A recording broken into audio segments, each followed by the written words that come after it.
दुनिया का हर मुसलमान काबे को अपना किबला तस्लीम करते हुए इसकी तरफ मुंह करके रोजाना 5 वक्त की नमाज अदा करता है।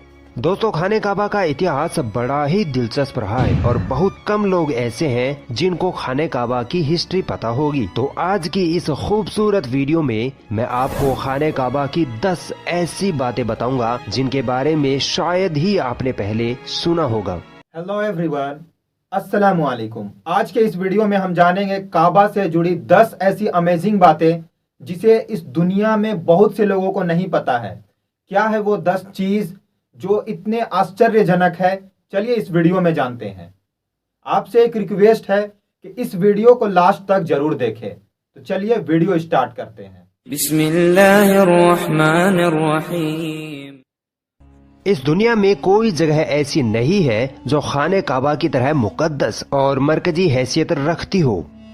खाने काबा सऊदी अरब के मक्का शहर में मौजूद है। रोजाना हजारों की संख्या में मुसलमान 24 घंटे खाने काबा का तवाफ करते हैं। खाने काबा की तस्वीर करोड़ों मुसलमानों के घरों की जीनत है। दुनिया का हर मुसलमान काबे को अपना किबला तस्लीम करते हुए इसकी तरफ मुंह करके रोजाना 5 वक्त की नमाज अदा करता है। दोस्तों, खाने काबा का इतिहास बड़ा ही दिलचस्प रहा है और बहुत कम लोग ऐसे हैं जिनको खाने काबा की हिस्ट्री पता होगी। तो आज की इस खूबसूरत वीडियो में मैं आपको खाने काबा की 10 ऐसी बातें बताऊंगा जिनके बारे में शायद ही आपने पहले सुना होगा। दोस्तों, सबसे पहले बात करते हैं कि खाने काबा को कब, कैसे और किसने तामीर किया। हम आज जिस काबे को देखते हैं वो हमेशा से ऐसा नहीं था। कुदरती आफात और कई अन्य कारणों से समय समय पर काबे की तामीर की जरूरत पड़ती रही है। दोस्तों, हम में से अक्सर लोग ये सोचते हैं कि काबे की तामीर सबसे पहले हजरत इब्राहिम अलैहिस्सलाम और उनके बेटे इस्माइल अलैहिस्सलाम ने की, मगर ऐसा नहीं है। रिवायतों में आता है कि जब अल्लाह ताला ने हजरत आदम अलैहिस्सलाम को जन्नत से धरती पर भेजा, तब आदम अलैहिस्सलाम ने अल्लाह के हुक्म से खाने काबा को तामीर किया, जिसके लिए आदम अलैहिस्सलाम ने मुख्तलिफ पहाड़ियों से पत्थर लाकर काबे की नींव रखी।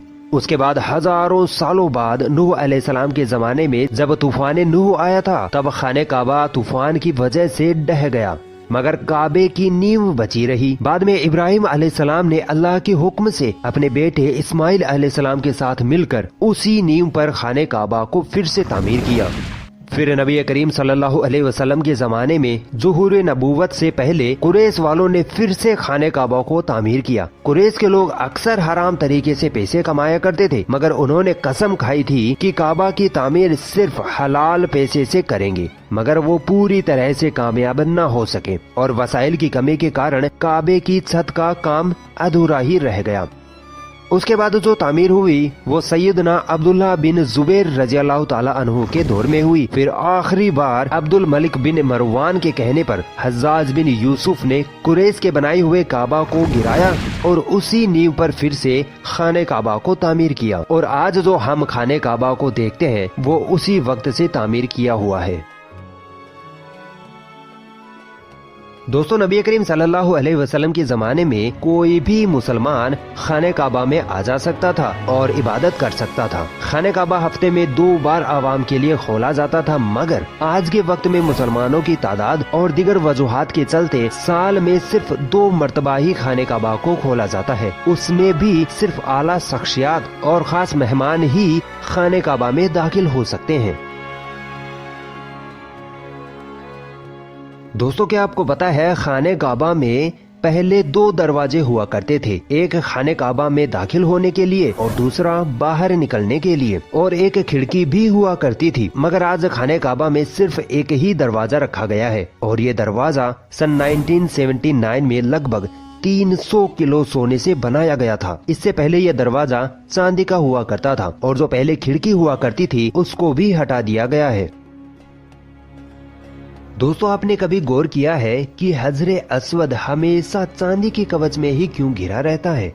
कुछ लोगों का कहना है कि हजरे अस्वद अमायाद की फौज के हाथों मारे गए पत्थर के लगने की वजह से टूट गया था जब वो मक्का पर काबिज थे, जबकि ये जन्नती पत्थर अब्दुल्ला बिन जुबैर की मलकियत में था। कुछ जराये के मुताबिक हजरे अस्वद बहरेन से ताल्लुक रखने वाले इस्माइली ग्रुप कखमाल्टियन के हाथों टूट गया था। इन लोगों का ये ख्याल था कि हज मुबारक एक तौहीन परस्ती वाला अमल है। अपनी बात को साबित करने के लिए इन लोगों ने 10,000 हुज्जाज को मारकर इनके जिस्मों को आबे जमजम के कुएं में फेंक दिया था। ये गैर इंसानी अमल काफी नहीं था। ये शैतान हजरे अस्वद को अरब के मशरिक में ले गए और फिर इराक के शहर कूफा में ले गए, जहां इसके एवज में पैसे वसूल किए गए। इनको फिर मजबूर किया गया कि वो हजरे अस्वद को खलीफाए बासत को वापस कर दे। जब इसे वापस किया गया तब ये टुकड़ों में था और इन टुकड़ों को एक जगह करने का सिर्फ एक ही तरीका समझ में आया था कि इसको चांदी के सांचे में रखा जाए।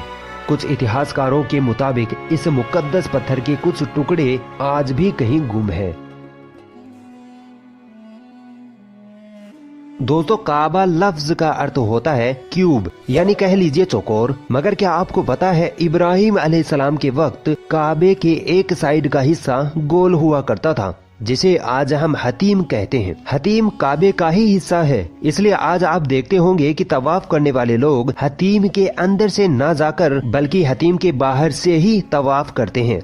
दरअसल ज़ुहूरे नबूवत से पहले जब कुरैश वालों ने खाने काबा की तामीर की थी, तब वो हलाल माल इकट्ठा करने में नाकाम हो गए थे और वसाइल की कमी के कारण उन्होंने काबे के इस हिस्से को छोड़ दिया था। दोस्तों, हम मुसलमानों को खाने काबा को काले रंग के कपड़े और सोने के धागों में देखने की ऐसी आदत हो चुकी है कि हम खाने काबा को किसी दूसरे रंग में तस्वुर भी नहीं कर सकते हैं।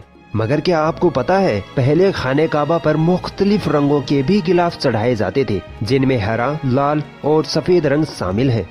जिस कपड़े से खाने काबा को कवर किया जाता है उसे किस्वा कहते हैं।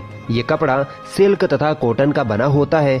इस पर कुरान पाक की कई आयतें सोने के धागे से लिखी जाती हैं। हर साल हज के दौरान 9 जिलहिज्जा को फजर की नमाज के बाद गिलाफे काबा को चेंज किया जाता है। हर साल गिलाफे काबा पर लगभग $60 मिलियन यानी इंडियन रुपीस के हिसाब से 42 करोड़ रुपए सऊदी सरकार द्वारा खर्च किए जाते हैं। क्या आपको मालूम है खाने काबा की तादाद 2 है।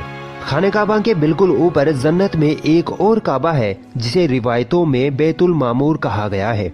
नबी करीम सल्लल्लाहु अलैहि वसल्लम ने मेराज का वाक़या सुनाते हुए फरमाया कि जब मुझे बैतुल मामूर दिखाया गया तो मैंने इसके बारे में हजरत जिब्रील अलैहिस्सलाम से पूछा, तो उन्होंने जवाब दिया कि ये बैतुल मामूर है जहाँ 70,000 फरिश्ते रोजाना अल्लाह की इबादत करते हैं और जब वो यहाँ से चले जाते हैं तो कभी वापस नहीं आते। मतलब हर दिन एक नया दस्ता यहाँ आता है। दोस्तों, खाने काबा के दरवाजे को खोलने के लिए जिन चाबियों का इस्तेमाल होता है वो कोई सऊदी गवर्नमेंट के पास नहीं है, बल्कि नबी करीम सल्लल्लाहु अलैहि वसल्लम के एक सहाबी के खानदान के पास मौजूद है। फतह मक्का के बाद प्यारे नबी को खाने काबा की चाबियां सौंपी गई, मगर प्यारे नबी ने ये चाबियां अपने पास रखने के बजाय बनी शैबा खानदान के उस्मान बिन तलहा के जिम्मे कर दी। उस वक्त से लेकर आज तक खाने काबा की चाबियां उस्मान बिन तलहा रजी अल्लाह ताला अन्हु के खानदान के पास ही है। प्यारे नबी के फरमान के मुताबिक ये चाबियां कयामत तक उन्हीं के पास रहेंगी। हुजूर सल्लल्लाहु अलैहि वसल्लम ने फरमाया था कि ए बनी तलहा, ये चाबियां रोजे कयामत तक तेरी तहवील में रहेंगी, सिवाय इसके कि वो जोर जबरदस्ती गैर अखलाकी तरीके से तुझसे छीन ले जाए। कई सालों तक लोग ये अंदाजा लगाते रहे कि खाने काबा अंदर से कैसा नजर आता है। वो लोग बड़े खुशनसीब है जिनको खाने काबा के अंदर दाखिल होने की शहादत हासिल हुई, और एक खुशनसीब वो भी है जिसको खाने काबा के अंदर की तस्वीर बनाने का मौका मिला। फिर लाखों करोड़ों लोगों ने ये तस्वीरें ऑनलाइन भी देखी और भारत के कई लोगों का वहम भी दूर हो गया जो ये कहते थे कि हमारे देवता की मूर्ति काबे के अंदर रखी हुई है। दोस्तों, खाने काबा के अंदर का हिस्सा संगे मरमर और हरे रंग के कपड़े से ढका हुआ है। दोस्तों, खाने काबा मक्का के ढलान वाले क्षेत्रों में मौजूद है। जिसकी वजह से जब भी बारिश हुआ करती थी तो वादी में सैलाब आ जाया करता था और खाने काबा के चारों तरफ पानी इकट्ठा हो जाया करता था। और उस वक्त इस पानी की निकासी व रोकथाम के कोई बेहतरीन उपाय न थे, मगर मुसलमान उस वक्त भी खाने काबा का तवाफ जारी रखते थे और वो तैराकी करके तवाफ करते थे। यह वीडियो बहुत ही अच्छा था। इस वीडियो में हमें बहुत सी ऐसी अच्छी अच्छी जानकारियां मिली जो इतिहास के उन पन्नों में छिपी हुई थी जिसे हम नहीं जानते थे, और बहुत से लोग इस रहस्य को नहीं जानते थे कि खाने काबा के अंदर कैसा है, उनके अंदर का नज़ारा कैसा है, खाने काबा का तामीर किसने की, कौन कौन से लोग हैं जिन्होंने खाने काबा को बनाया, किस तरह से बना, और बहुत सारी ऐसी जानकारी हमें इस वीडियो से मिली। आपको यह वीडियो कैसा लगा हमें कमेंट करके ज़रूर बताएं, और ऐसी ही वीडियो देखने के लिए इस चैनल को सब्सक्राइब करें और कम से कम एक लाइक ज़रूर कर दें। तो फिर मिलते हैं एक नए वीडियो में, तब तक के लिए अल्लाह हाफिज़।